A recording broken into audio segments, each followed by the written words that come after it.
Today we're going to talk about a secret. The secret is how to achieve big dreams with the smallest steps. I've used this method to achieve triathlons, ultramarathons, be promoted to CFO, and to become a multimillionaire. So let's get right into it. I recently had a coffee conversation with a colleague. She asked me a question that really got me thinking. How have I been able to achieve some of the things I have in life? Specifically, she wanted to know how I take those first steps when so many people are afraid to start.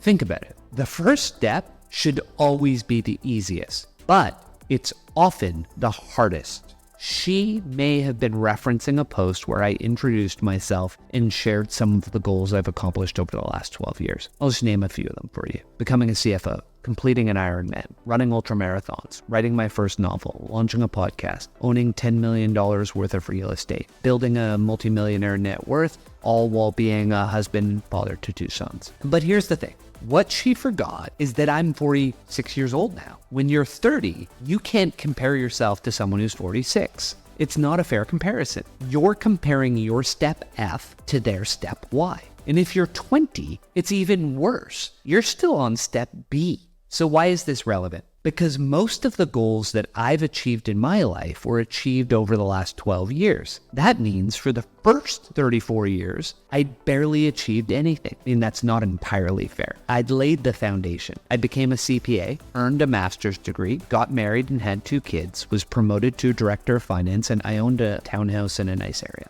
I'd also learned how to build my get shit done muscle by completing an Ironman, but I'd also hit a ceiling. I couldn't crack through to that next level. It wasn't until I was forced to part ways with the company I was at 12 years ago that things started to change. In reality, when I look back, I'd been fired. And it put my family in a rough spot. But you know what? Getting fired was the best thing that could have happened. It put us on the right track and led to what I call deep growth. So what is deep growth? Over the last 15 years, I've experienced a few major life inflection points, and every time I've learned something new that allowed me to take my life to the next level. To me, deep growth is about focusing on 3 key areas: your hardware, software, and operating system. Let's break that down. It all starts with your hardware. Literally, your hardware is determined in your childhood, in your early life. You develop coping mechanisms that serve you then, which don't often serve you now. As Carl Jung said, until you make the unconscious conscious, it will direct your life and you will call it fate. Until you fix your hardware, you don't control your life. You're controlled by your conditioning. To upgrade your hardware, you need to engage in therapy, journaling, shadow work, self-reflection,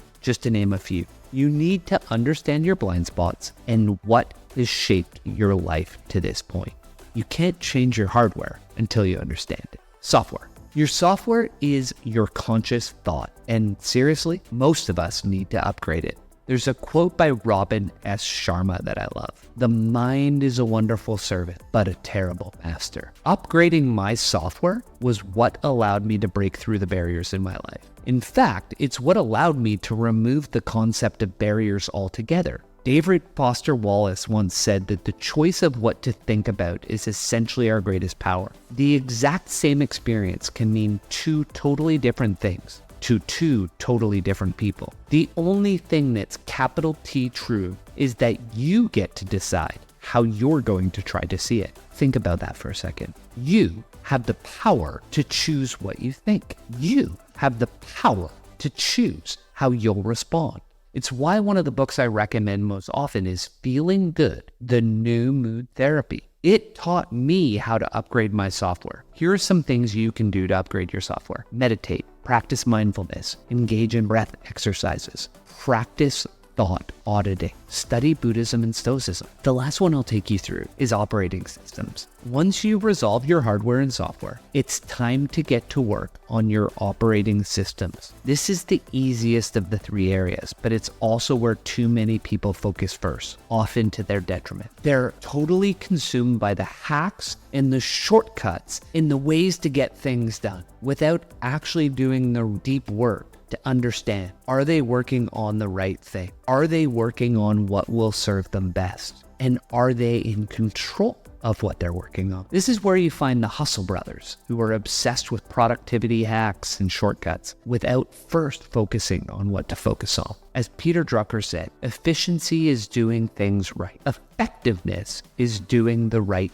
thing. You need to be effective before you worry about being efficient. If you haven't resolved your hardware and software, and you only focus on operating systems, you're going to be the most productive person going in the wrong direction. Let me repeat that one more time. You're going to be the most productive person going in the wrong direction. My biggest takeaway, whether it was completing an Ironman, climbing the corporate ladder, or growing my family's wealth, it all came down to a simple formula. I need to know what I want, I need to understand what it takes, and I need to do the work day in, day out. To improve my operating systems, or to improve your operating systems, read these books and start today. Ultra Learning by Scott H. Young, Atomic Habits by James Clear, and The 7 Habits of Highly Effective People by Stephen R. Covey. Remember, it's never too late to start where you are, whether you're 20, 30, or 45. The key is to take that first step and keep moving